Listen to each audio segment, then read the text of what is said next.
Salut à tous, c'est Magic Nonok. Aujourd'hui, je vous propose l'ouverture d'un display Xalan, une extension qui est sortie en novembre 2017.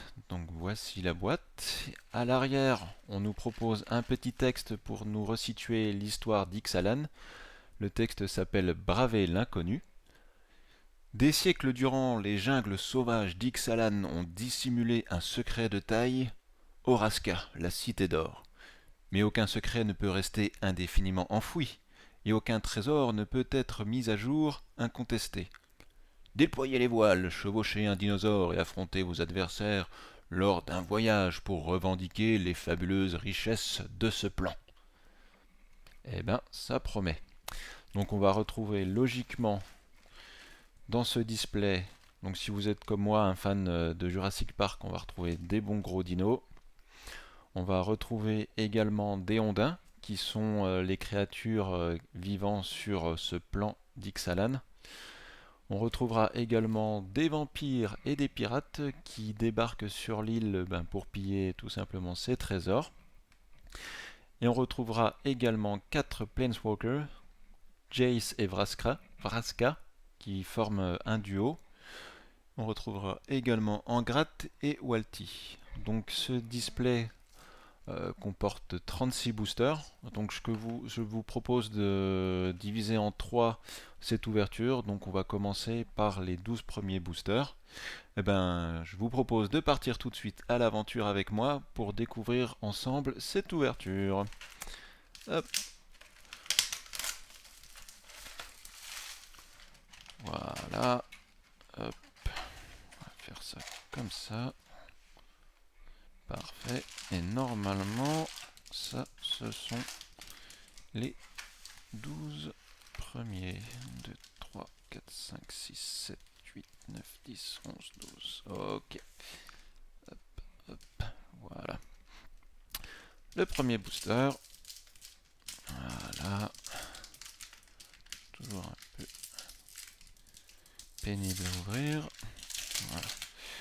Alors moi, je vais passer tout de suite toutes les cartes communes. Ça ne nous intéresse pas forcément.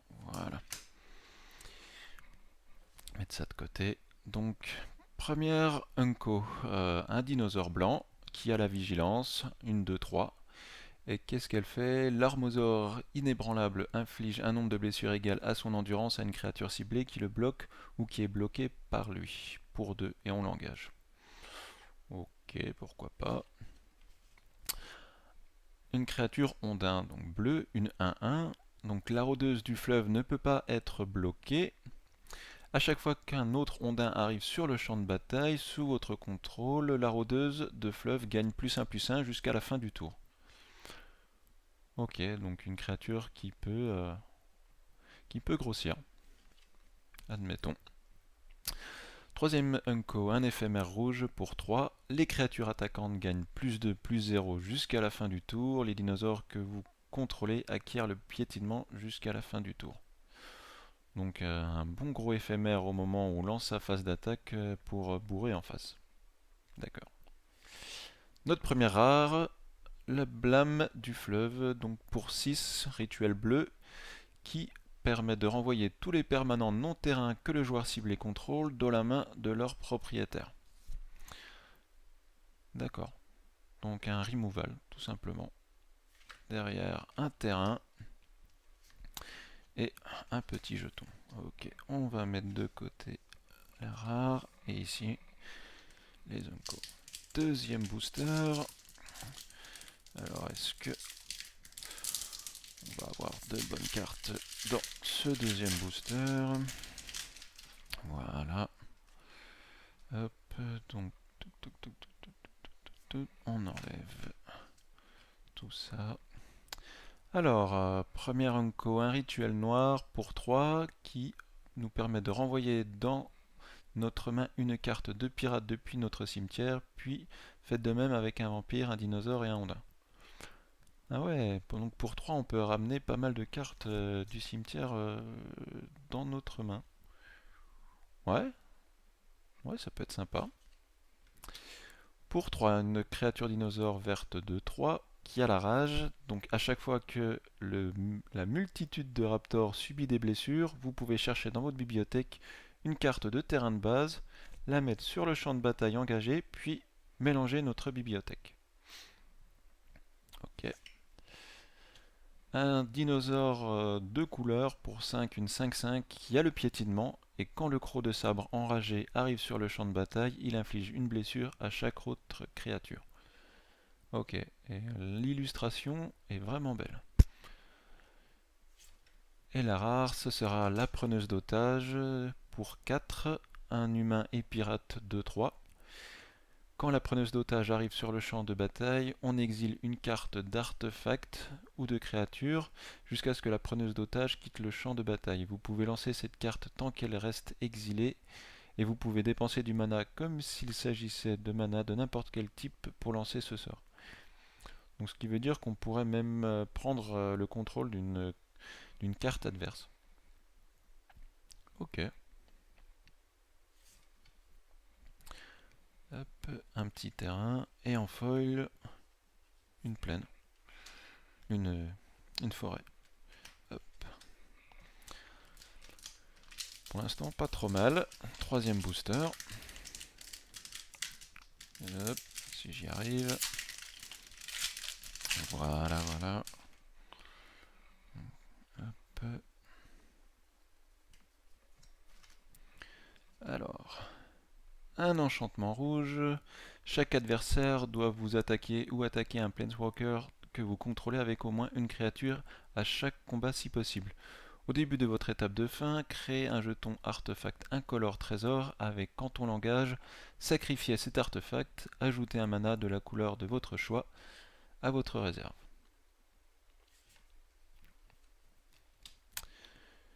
Un dinosaure 3-3 vol pour 4 blanc. Quand l'aérosaure impérial arrive sur le champ de bataille, une autre créature ciblée que vous contrôlez gagne +1/+1 et acquiert le vol jusqu'à la fin du tour. Troisième unco, de nouveau un ondin vert pour 3, une 1-3. Quand la mystique Formelian arrive sur le champ de bataille, ciblez jusqu'à 2 ondins que vous contrôlez, mettez un marqueur +1/+1 sur chacun d'eux. D'accord. Et notre rare, ce sera un gros poisson.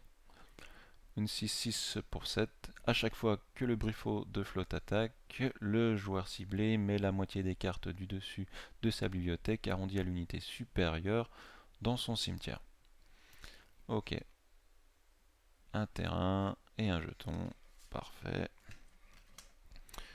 Hop. Voilà. Quatrième booster. On continue cette ouverture. Voilà. Hop, on passe toutes les communes. Voilà. Alors. Un pirate pour 4, une 4-3 qui a le saccage et qui, au début de votre étape de fin, si vous avez attaqué avec une créature ce tour-ci, vous pouvez piocher une carte. Si vous faites ainsi, défaussez-vous d'une carte. Ok. Un enchantement bleu qui a le saccage également. Au début de votre étape de fin, si vous avez attaqué avec une créature ce tour-ci, l'adversaire ciblé met les 4 cartes du dessus de sa bibliothèque dans son cimetière. Un éphémère blanc, la créature ciblée acquiert l'indestructible jusqu'à la fin du tour et on a le regard 1. Il est sûr les effets qui disent détruisez ne détruisent pas la créature. Ok. Et la rare, un enchantement bleu. Au moment où l'adaptation ésotérique arrive sur le champ de bataille, choisissez un type de créature. Les créatures que vous contrôlez ont le type choisi en plus de leur autre type. C'est vrai aussi pour les sorts de créatures que vous contrôlez et les cartes de créatures que vous possédez qui ne sont pas sur le champ de bataille. Hop. Ah. Carte spéciale, notre rare et notre jeton. Cinquième booster. Voilà. S'il veut bien s'ouvrir correctement. Toc toc toc toc toc toc toc toc. Voilà. Alors, un dinosaure pour changer. Un rouge, une 1-1 qui a rage, et à chaque fois que la progéniture de Raptor subit des blessures, crée un jeton de créature 3-3 verte dinosaure avec le piétinement. Alors, à chaque fois qu'il subit des blessures, sachant que c'est une 1-1, il va vite dégager du champ de bataille. Le pyrocanon élaboré, un artefact pour 2. Le pyrocanon élaboré ne se dégage pas pendant votre étape de dégagement. Pour 4, on l'engage. Il inflige 2 blessures à une cible, créature ou joueur, et au début de notre entretien, on peut défausser une carte, et si on fait ainsi, on le dégage. L'obscure nourriture, pour 4, un éphémère, qui inflige 3 blessures à une cible, créature ou joueur, et on gagne 3 points de vie. Et la rare, un éphémère pour 4, ça s'y est pas mal, on exile une créature ciblée, ou le planeswalker ciblé, et on gagne 2 points de vie. Donc un bon removal. Hop, un terrain et un jeton. On arrive au 6e booster, la moitié de cette ouverture. Voilà, hop, hop, hop, on enlève tout ça. Voilà. Le Voileshin a peur, un dinosaure 4-4 pour 5 vert qui a le flash, et à chaque fois que le Voileshin a peur subit des blessures, mettez un marqueur +1/+1 sur lui, donc il va vite grossir. Pour 3, une créature blanche humain, initiative de 1. Quand l'émissaire de l'aurore arrive sur le champ de bataille, il explore. Donc on révèle la carte du dessus de notre bibliothèque, on met cette carte dans notre main si c'est un terrain, sinon un marqueur +1/+1 sur cette créature, puis remettez la carte au-dessus de votre bibliothèque ou mettez-la dans votre cimetière. Ondin et éclaireur, 2-1 pour 2 en vert. Quand la marche branche ondine arrive sur le champ de bataille, elle explore. Donc la même mécanique que précédemment. Et notre rare, un humain et pirate pour 2 noirs, une 2-1 qui a la menace, et qui à chaque fois que le capitaine de la flotte des grands fonds attaque, si vous contrôlez un autre pirate non jeton, vous pouvez payer 2, et si on fait ainsi, on crée un jeton de créature 2/2 noir pirate avec la menace. Donc en gros, il va nous créer tout un équipage. Hop, le terrain et le jeton. On arrive au 7e booster. Voilà. Jamais facile à les ouvrir, hein, j'ai encore du mal. J'ai plus l'habitude, c'est pour ça. Alors, un gobelin et pirate rouge pour 1 qui a l'initiative, qui est 1-1, qui a le saccage, et le coureur de gréement arrive sur le champ de bataille avec un marqueur +1/+1 sur lui si vous avez attaqué avec une créature ce tour-ci. Un éphémère bleu, renvoyez un permanent non-terrain ciblé que vous ne contrôlez pas dans la main de son propriétaire si son coût converti de mana était inférieur ou égal à 2. Et on a le regard 2. Un véhicule artefact, ouais, ils sont vraiment bien stylés dans cette édition, les véhicules. Le pilotage 1, une 4-3 pour 3. Et qu'est-ce que le pilotage? On engage n'importe quel nombre de créatures qu'on contrôle, dont la force totale est supérieure ou égale à 1. Et donc la créature va contrôler ce véhicule jusqu'à la fin du tour. Donc ce qui fait que notre artefact devient une créature. Et la rare, c'est un terrain double. Donc il arrive sur le champ de bataille engagé, à moins qu'on contrôle une forêt ou une plaine, et quand on l'engage, on produit du vert ou du blanc. Hop, un marais et un jeton. La suite, le 8e booster. Voilà. On enlève toutes les communes. Alors. Une créature, sirène, pirate, sorcier. Ok.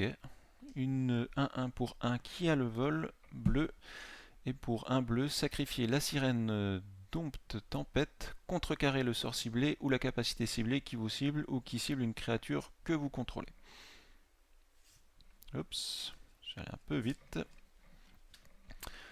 Un terrain champ de ruines qui produit un mana incolore, et pour 2, sacrifiez le champ de ruines, détruisez un terrain non bas ciblé qu'un adversaire contrôle. Chaque joueur cherche dans sa bibliothèque une carte de terrain de base, la met sur le champ de bataille et mélange ensuite sa bibliothèque.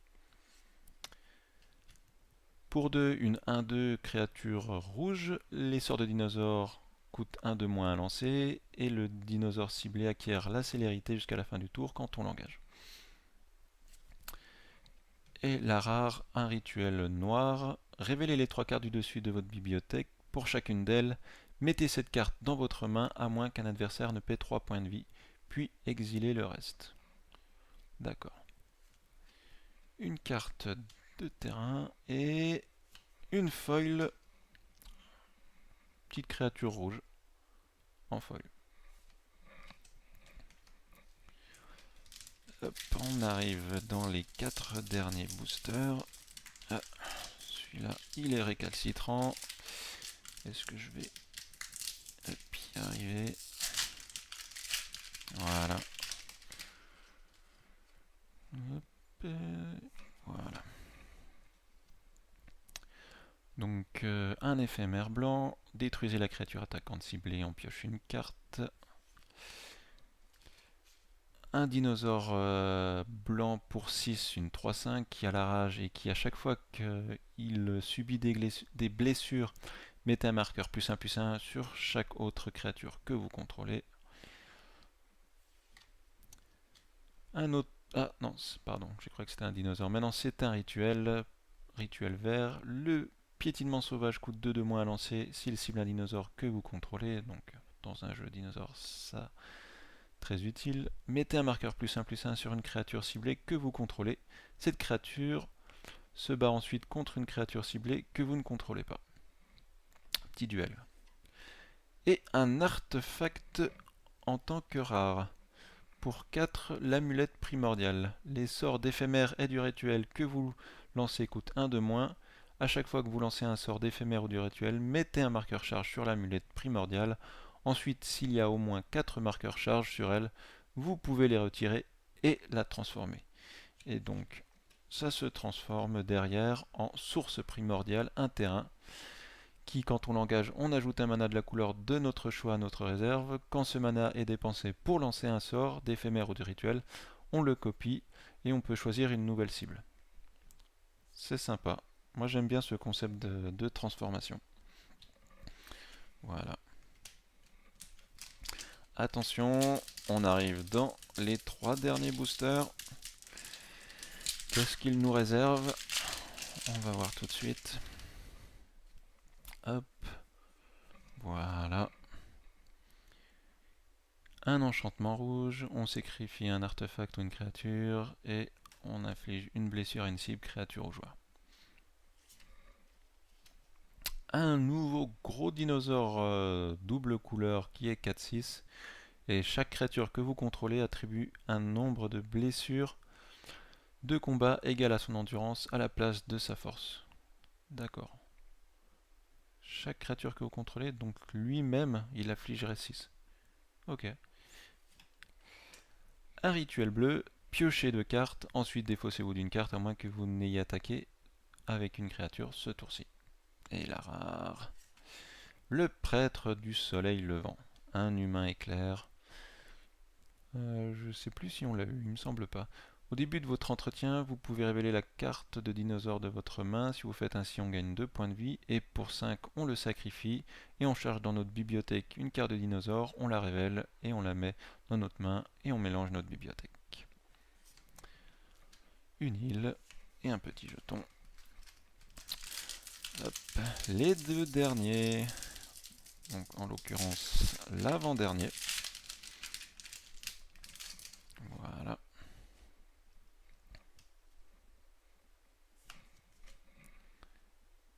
Vent favorable, un enchantement pour 2 en bleu. Les créatures avec le vol que vous contrôlez gagnent +1/+1. Un terrain, Terra Nullius. Au moment où le Terra Nullius arrive sur le champ de bataille, on choisit un type de créature. On peut ajouter un mana incolore. Et on ajoute un mana de la couleur de notre choix à notre réserve et on le dépense seulement pour les créatures du type choisi. Un vampire pour 2, une 1-1. Tant que l'avant-garde d'Aldalmo attaque, elle gagne +2/+0. On paye 4 points de vie et l'avant-garde d'Adanto acquiert l'indestructible jusqu'à la fin du tour.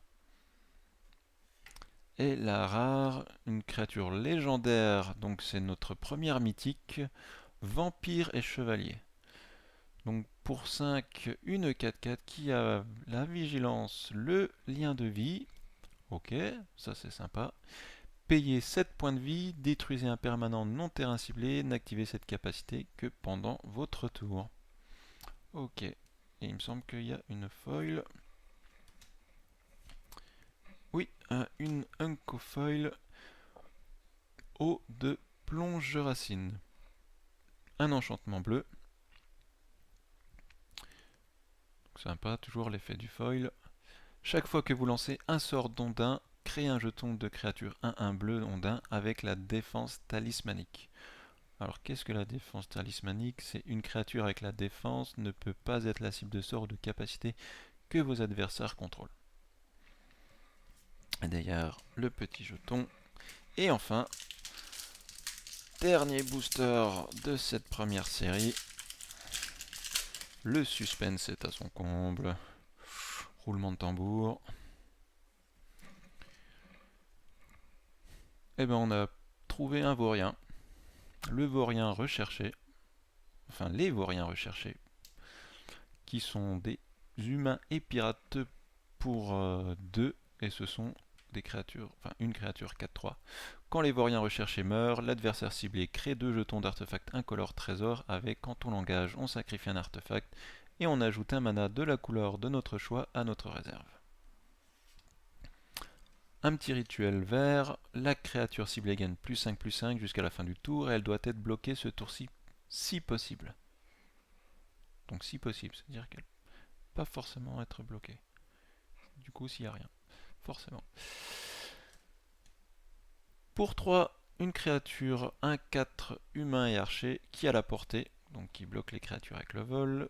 Quand l'archer d'Adzokan arrive sur le champ de bataille, vous pouvez faire qu'il se batte contre une autre créature ciblée. Et la rare, le tracker Morneuil. Un humain et pirate pour 1. Et qui pour 2, quand on l'engage, on exile 2 cartes ciblées depuis le cimetière d'un adversaire. Le tracker Morneuil explore. Donc c'est-à-dire qu'il révèle la carte du dessus de notre bibliothèque. Mettez cette carte dans votre main si c'est un terrain.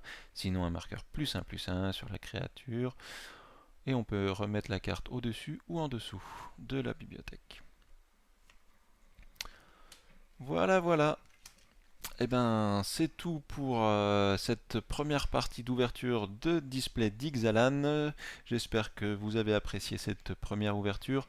Je vous dis à très bientôt pour la suite des 12 prochains boosters de ce display. Allez, à plus, ciao ciao.